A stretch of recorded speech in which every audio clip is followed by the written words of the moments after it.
Selamat pagi, salam sejahtera. Susulan daripada pemecatan Khairi Jamaluddin daripada parti UMNO, akhirnya Khairi Jamaluddin menerima berita baik. Bak kata pepatah Melayu, bukan hujan terus berlarutan, tidak semestinya mendung terus berlarutan. Akhirnya ada sinar di hujung terowong. Hari ini kita dikejutkan dengan satu tawaran kerja kepada Khairi Jamaluddin selepas beliau dipecat dari UMNO. Tawaran kerja ini sebenarnya pada pendapat saya jauh lebih baik daripada jawatan beliau sebelum ini, dan di samping itu tidak mempersia-siakan bakat dan kepimpinan yang ada pada Khairi Jamaluddin. Ini susulan tawaran kerja oleh Tengku Mahkota Johor TMJ yang menawarkan Khairi sebagai CEO JDT. Tunku Mahkota Johor Tunku Ismail Sultan Ibrahim menawarkan Khairi Jamaluddin untuk dilantik sebagai Ketua Pegawai Eksekutif CEO JDT dan Penasihat Orang Muda Johor. Tunku Ismail membuat tawaran itu di laman story Instagram sehari selepas bekas ahli parlimen Rembau itu dipecat daripada UMNO. Pada hantaran pertama, Tunku Ismail menulis caption, bakal CEO JDT FC dan Penasihat Orang Muda Johor. Khairi menyiarkan semula hantaran itu dan membayangkan kesediaannya untuk menerima tawaran itu. Saudara-saudara sekalian, sebagai ulasan kepada apa yang berlaku dan juga penerimaan KJ serta tawaran ini, saya ingin mengucapkan daulat tuanku kepada Tunku Mahkota Johor atas kebijaksanaan baginda tidak mempersia-siakan bakat dan juga aset negara Malaysia yang besar ini, yaitu Khairi Jamaluddin.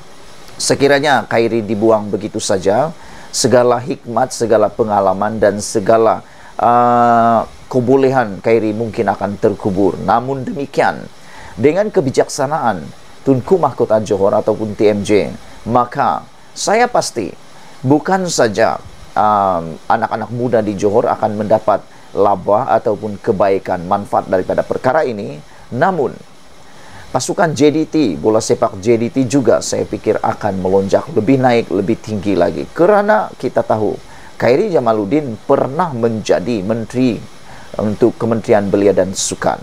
Jadi dengan pengalaman yang cukup luas itu dan juga kebolehan yang cukup luas ini, pasti ianya boleh mengubah lanskap dan juga lebih membuat JDT menjadi lebih maju. Bukankah ini satu perkara yang harus disesali oleh Zahid Hamidi?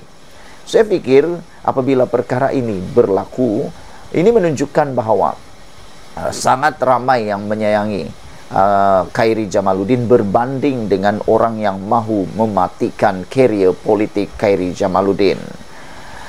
Melalui satu ucapan, satu pintu ditutup, yang lain akan terbuka. Rezeki di tangan Allah, kata bekas Ketua Pemuda UMNO itu. Hantaran kedua Tunku Ismail pula diberi caption, Presiden Kelab JDT FC dan Penasihat Orang Muda Johor. Khairi sebelum ini dilihat meminati sukan, terutamanya bola sepak, dan pernah dilantik sebagai Timbalan Presiden Persatuan Bola Sepak Malaysia FAM pada tahun 2007. Selain itu, dia juga adalah bekas Menteri Belia dan Sukan dari 2013 hingga 2018. Pada tahun 2020, Sultan Johor Sultan Ibrahim Sultan Iskandar melantik Tunku Ismail untuk mengetuai semua aktiviti belia di negeri itu. Antara inisiatif yang dianjurkan ialah Johor Youth Hub HAB yang ditubuhkan pada tahun 2014 di bawah pihak berkuasa wilayah Kemajuan Iskandar IRDA sebagai platform untuk berkumpul, bertukar idea dan menganjurkan pelbagai aktiviti. Semalam, Bersatu dan Gerakan juga mendakwa atau mempelawa Khairi untuk menyertai parti mereka selepas dia dipecat daripada UMNO. Saya secara pribadi, saya tidak meminati dan tidak menggemari sekiranya Khairi memasuki parti Bersatu dan Gerakan. Lebih baik Khairi tunggu saja selepas 5 tahun dan kembali semula aktif dan kembali semula sebagai seorang yang membuat comeback luar biasa. Saya pikir Khairi masih mempunyai harapan yang luas, dan ini sebenarnya adalah jalan terbaik untuk Khairi tetap ada dalam persada politik maupun persada Malaysia, yaitu menjadi CEO kepada kelab bola sepak JDT. Dan sangat sesuailah apabila Khairi mengatakan satu pintu ditutup, yang lain akan terbuka. Rezeki di tangan Allah, kata KJ. Dengan ini saya berani mengatakan bahawa dengan pemecatan Khairi Jamaluddin daripada UMNO ini, ia membuka sebenarnya satu lembaran yang lebih baik, lebih luas kepada Khairi Jamaluddin. Seperti yang kita tahu, JDT bukan satu pasukan yang biasa-biasa, ianya pasukan yang luar biasa. Ditambah pula, Khairi juga telah ditawarkan sebagai penasihat orang muda Johor.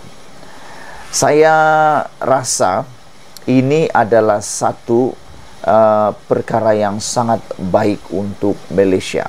Kerana selepas ini kita akan lihat Johor atau JDT akan menjadi satu lagi benchmark untuk Malaysia, terutamanya apabila Khairi sudah masuk dalam penasihat Johor. Kita akan lihat betapa besarnya kesan Khairi apabila beliau menjadi penasihat orang muda Johor.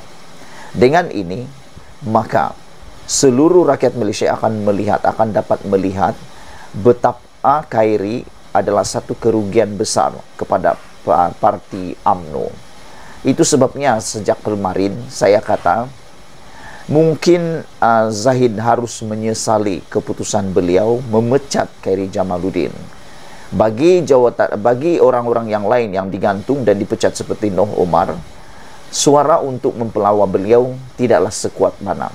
Tetapi untuk Khairi Jamaluddin belum sampai pun sehari, tak sampai 10 jam, tak sampai 5 jam pun sebenarnya, tak boleh kata baru 1 jam keputusan beliau dipecat, sudah ada suara-suara yang kuat seperti Bersatu dan Gerakan mempelawa Khairi Jamaluddin menyertai parti tersebut. Walau bagaimanapun ada juga suara daripada PKR yang mana kalau Khairi katakan mau mengikuti parti itu atau mau masuk parti itu, mereka juga bersedia untuk membincangkannya. Jadi oleh sebab itulah saya pikir Khairi mungkin perlu mengingat satu pepatah, yaitu berehat jika perlu, berhenti tetapi jangan sekali-kali berhenti. Jadi mungkin ini waktunya Khairi perlu berehat, bermuhasabah dan terus berjuang pada masa akan datang. Diucapkan terima kasih sekali lagi daulat tuanku kepada TMJ atas kebijaksanaan baginda menawarkan Khairi sebagai CEO JDT dan penasihat orang muda Johor. Ini satu perkara yang harus kita banggakan kerana baginda tidak membiarkan aset besar negara ini disia-siakan.